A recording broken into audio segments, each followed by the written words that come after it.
con rùa con như con đi chơi.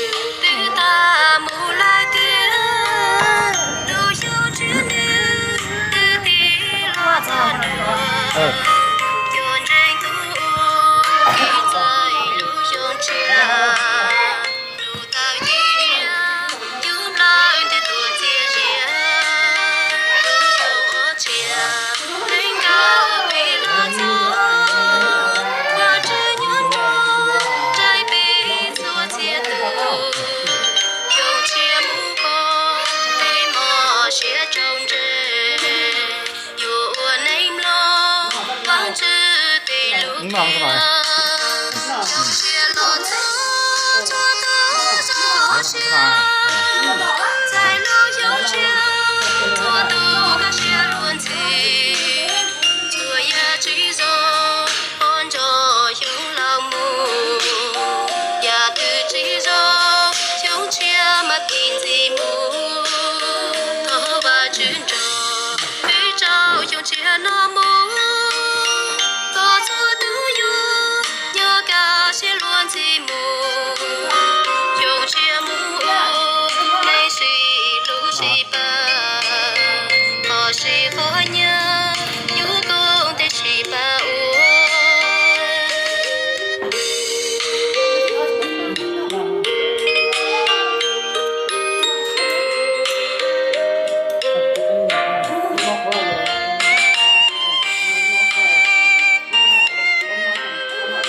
Bó rồi đi lấy nó xuống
Bon cho chơi tỏ lo cứ yên chỉ sushi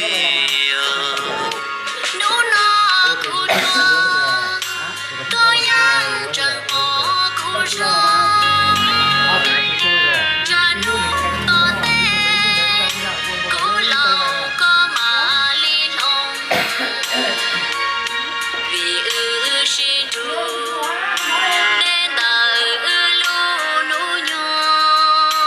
nên là chỗ nào vì năng bóng trăng chỉ xa có năng buồn trông gió bóng chia mô tia trà cứ gió nâng phê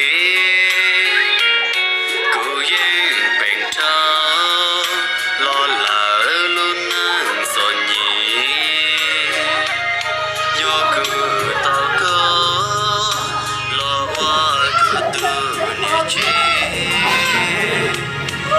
chỉ cho có chỉ cho nó có ý chí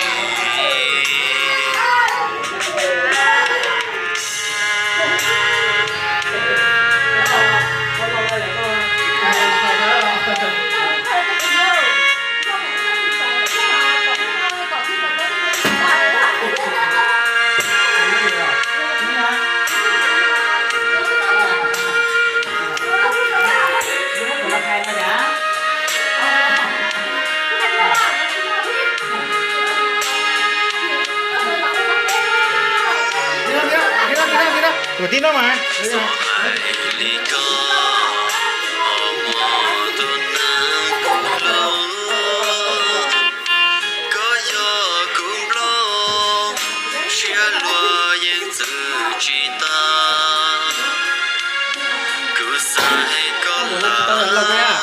chỉ cứ yên dạo qua mà chụp đây để cho với không là cái ký một sự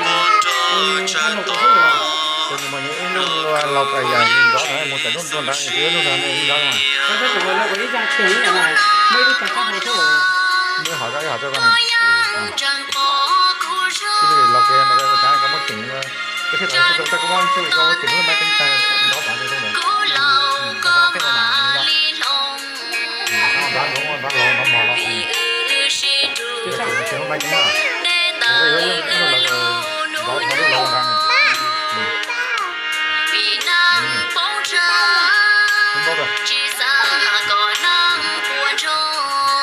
nếu mà dù thấy không có ổn định là họ ta dù mà lấy mất chỉnh chứ rồi mà nó cũng rộng nữa rồi cái chúng ta không còn là gì có nào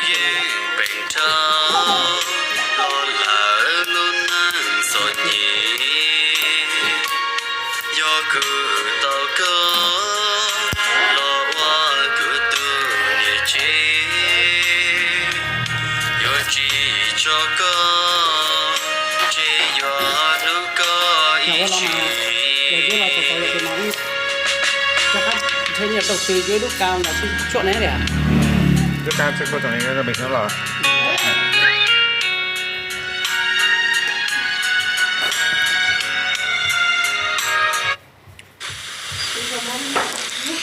nhớ rồng đồ sợ đời nữa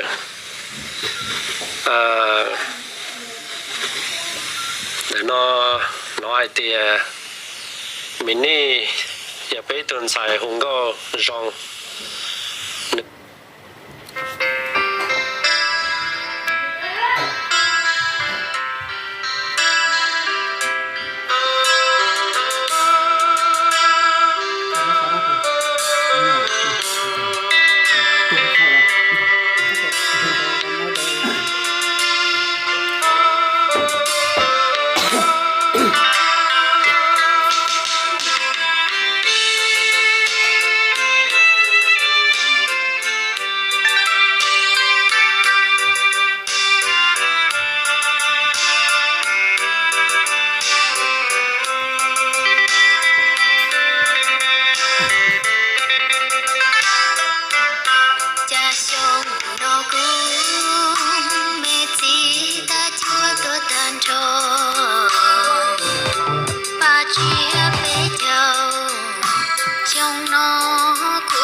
到底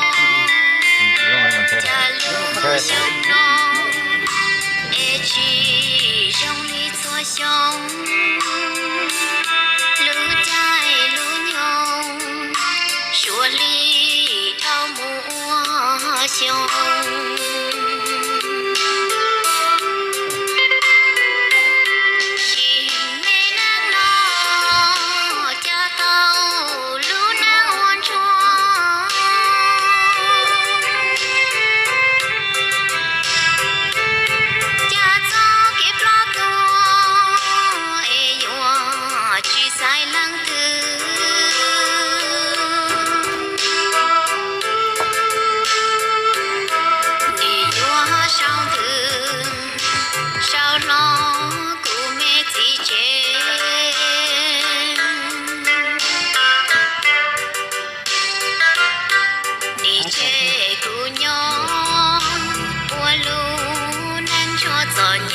让我们看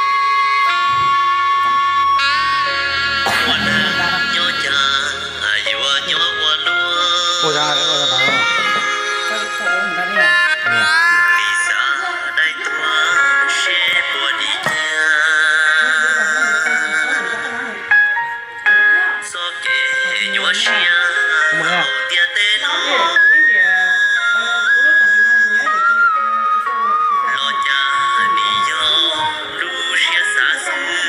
Không muốn đâu đó nó dưới thằng này đấy.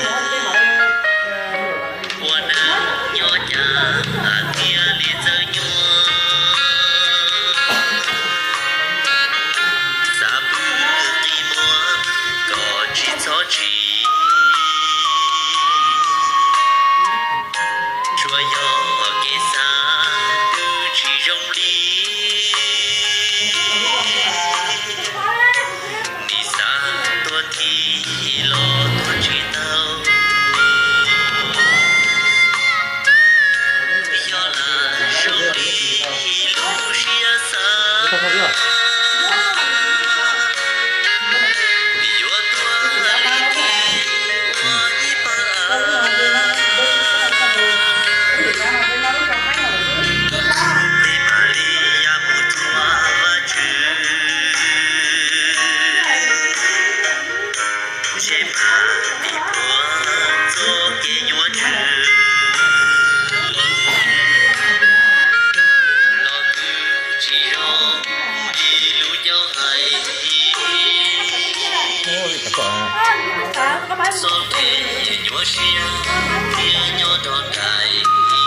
Món đâu đấy?